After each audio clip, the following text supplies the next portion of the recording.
Hello everyone. Today I'm going to show you how you can create EPS.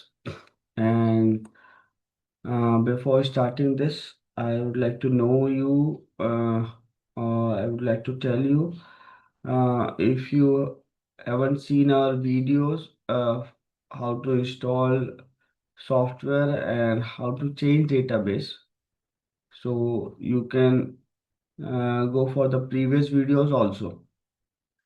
Now here, if you want to work on the Primavera, so what is the very first step?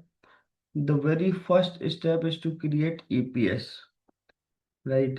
And what is EPS? EPS is the enterprise project structure.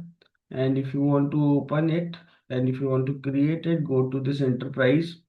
And here in the enterprise, you will see this option. This is called enterprise project structure. That means you are creating company or you are creating enterprise.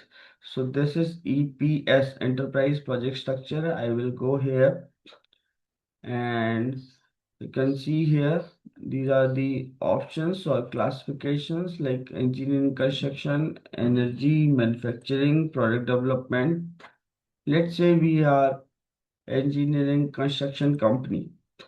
So here you can see some EPS already has been created.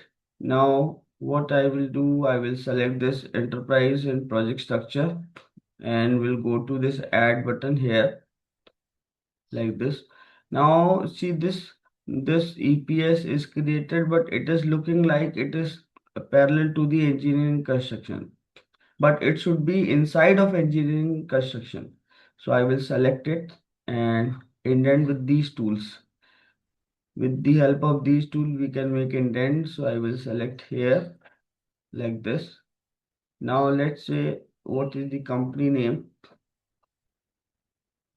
So here I'm saying AB Construction. And what is the EPS ID? It is the company code. We can add the code. So let's say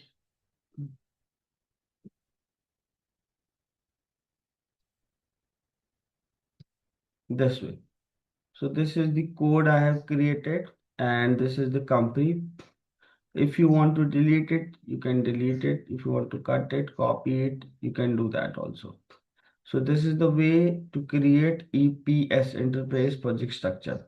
If you like this video, do like, share and subscribe. Thank you.